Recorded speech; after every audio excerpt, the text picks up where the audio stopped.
అందరికీ నమస్కారం. ఓం శ్రీ మాత్రే నమః. ఒకసారి శివపార్వతులు ఆకాశ మార్గంలో కాశీ నగరానికి వెళ్తూ ఉన్నారు. వారికి గంగా నదిలో అనేక మంది యాత్రికులు స్నానాలు చేస్తూ ఉండటం కనిపించింది. అది చూసి పార్వతీదేవి ఇలా అన్నది, నాథా, ఇంతమంది గంగలో స్నానాలు చేస్తున్నారు కదా, నిజంగానే వారి పాపాలు తొలగిపోతాయా?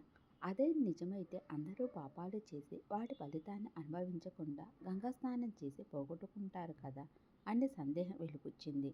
ఈశ్వరుడు చిరునవ్వుతో, దేవి, ఇప్పుడు నేను ఒకటి చెబుతాను, నీవు ఆ విధంగా చెయ్యి, అప్పుడు నీ ప్రశ్నకు సమాధానం దొరుకుతుంది అంటూ ఆమె ఏమి చేయాలో చెప్పాడు. ఆ ప్రకారం పార్వతి పండు ముత్తైదువ రూపం ధరించి గంగలో మునిగిపోతున్న ఒక వృద్ధుని చూపిస్తూ, దయచేసి నా భర్తను కాపాడండి అంటూ కేకలు వేయసాగింది.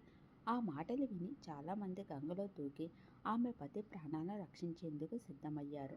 అది చూసిన వృద్ధురాలు, అయ్యా, నా భర్తకు ఒక శాపం ఉంది. పాపాత్మలు ఎవరైనా ఆయనను ముట్టుకుంటే వెంటనే ఆయన ప్రాణాలు పోతాయి. అదేవిధంగా ఆయనను తాకిన వారి తల బద్దలవుతుంది. కనుక మీలో పాపరహితులైన వారు మాత్రమే ఆయనను రక్షించేందుకు పూనుకోండి అని హెచ్చరించింది. ఆ మాటలు విని అందరూ వెనక్కి వెళ్ళిపోయారు. ఒకే ఒక వ్యక్తి మాత్రం నదిలో దూకి కొట్టుకుపోతున్న వృద్ధుడి రెక్కపుచ్చుకొని తన వీపు మీద ఆయనను మోస్తూ ఒడ్డుకు తీసుకువచ్చాడు. వృద్ధురాలు అతనికి కృతజ్ఞతలు చెబుతూనే, నాయనా, నీకు ప్రాణాలను తెగించి మరీ నా మాంగల్యం దక్కించావు, నీవు పాపరహితుడవా అని అడిగింది. ఆ వ్యక్తి, అమ్మా, నేను ఇంతకు ముందే గంగా స్నానం చేసి పునీతుడనయ్యాను, అందుకే నీ పతి ప్రాణాలు రక్షించేందుకు ప్రయత్నించాను అని చెప్పాడు. పార్వతీ పరమేశ్వరులు ఆ వ్యక్తికి దర్శనమిచ్చి అంతులేని సంపదలను ప్రసాదించి తిరిగి వినువీధులలో విహరించసాగారు. చూసావా దేవి, విశ్వాసం ఉంటే గంగ తప్పకుండా వారి పాపాలను ప్రక్షాళన చేస్తుంది అన్నాడు పరమేశ్వరుడు.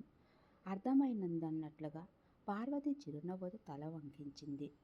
పని చేస్తుందా లేదా అని అనుమానంతో, వేసుకుంటే ఔషధం కూడా పని చెయ్యదు, దృఢ విశ్వాసంతో చేసే పని తప్పక ఫలితాలను అందిస్తున్నదే ఈ కథలోని నీతి.